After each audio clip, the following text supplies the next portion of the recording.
Chapter 13 of The Science of Being Well by Wallace D. Wattles.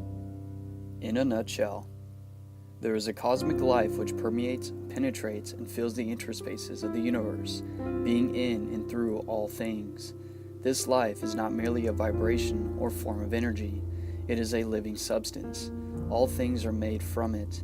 It is all and in all. This substance thinks, and it assumes the form of that which it thinks about. The thought of a form in this substance creates the form. The thought of a motion institutes the motion. The visible universe, with all its forms and motions, exists because it is in the thought of original substance. A human being is a form of original substance and can think original thoughts, and within himself a person's thoughts have controlling or formative power. The thought of a condition produces that condition. The thought of a motion institutes that motion. So long as a person thinks of the conditions and motions of disease, so long will the conditions and motions of disease exist within him. If a person will think only of perfect health, the principle of health within him will maintain normal conditions. To be well, a person must form a conception of perfect health and hold thoughts harmonious with that conception in regards of himself and all things. He must think only of healthy conditions and functioning. He must not permit a thought of unhealthy or abnormal conditions or functionings to find lodgment in his mind at any time. In order to think only of healthy conditions and functioning, a person must perform the voluntary acts of life in a perfectly healthy way. He cannot think perfect health so long as he knows that he is living in a wrong or unhealthy way, or even so long as he has doubts as to whether or not he is living in a healthy way. A person cannot think thoughts of perfect health while its voluntary functions are performed in the manner of one who is sick. The voluntary functions of life are eating, drinking, breathing, and sleeping.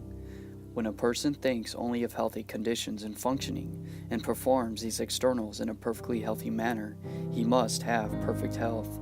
In eating, a person must learn to be guided by his hunger. He must distinguish between hunger and appetite, and between hunger and the cravings of habit. He must never eat unless he feels an earned hunger. He must learn that genuine hunger is never present after natural sleep, and that the demand for an early morning meal is purely a matter of habit and appetite. He must not begin his day by eating in violation of natural law. He must wait until he has an earned hunger, which, in most cases, will make his first meal come at about the noon hour. No matter what his condition, vocation, or circumstances, he must make it his rule not to eat until he has an earned hunger.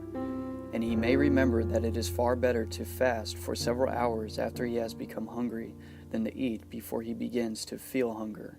It will not hurt you to go hungry for a few hours, even though you are working hard, but it will hurt you to fill your stomach when you are not hungry, whether you are working or not. If you never eat until you have an earned hunger, you may be certain that in so far as the time of eating is concerned, you are proceeding in a perfectly healthy way. This is a self-evident proposition. As to what he shall eat, a person must be guided by that intelligence which has arranged that the people of any given portion of the earth's surface must live on the staple products of the zone which they inhabit. Have faith in God, and trust God's ability to guide your taste to that which your body requires.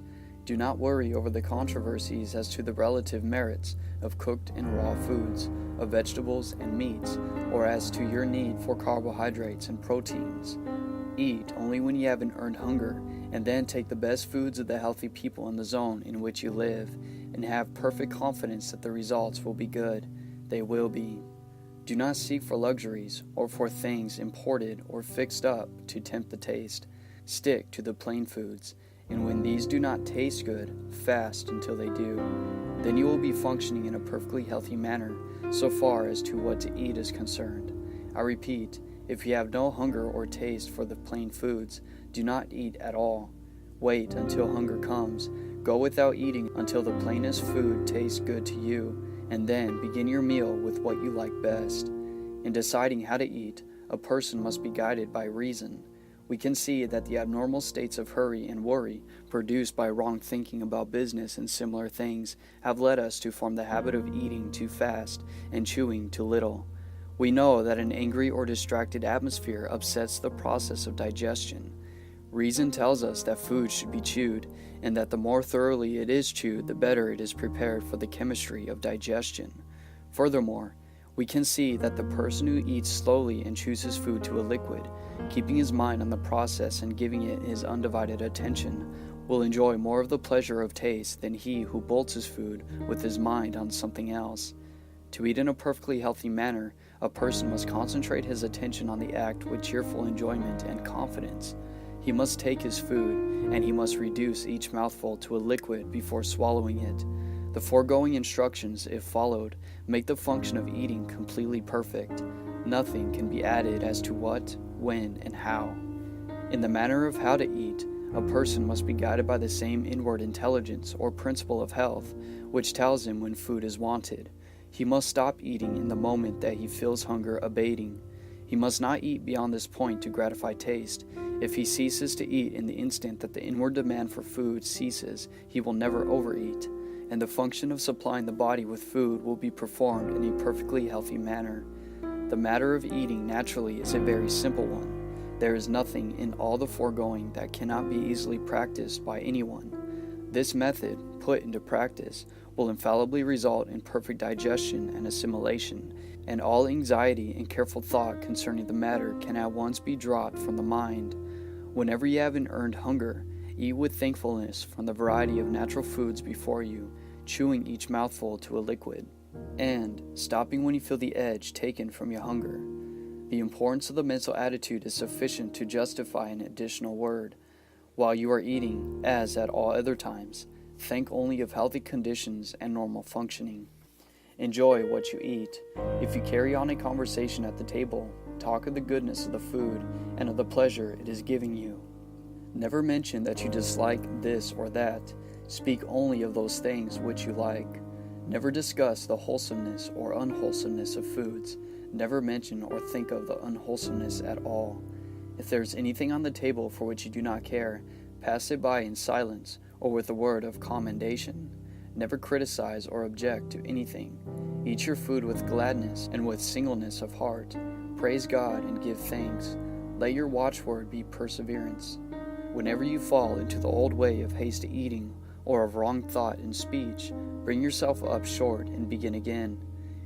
It is of the most vital importance to you that you should be a self-controlling and self-directing person, and you can never hope to become so unless you can master yourself in so simple and fundamental a matter as the manner and method of your eating. If you cannot control yourself in this, you cannot control yourself in anything that will be worthwhile. On the other hand, if you carry out the foregoing instructions, you may rest in the assurance that in so far as right thinking and right eating are concerned, you are living in a perfectly scientific way. And you may also be assured that if you practice what is prescribed in the following chapters, you will quickly build your body into a condition of perfect health. End of chapter 13.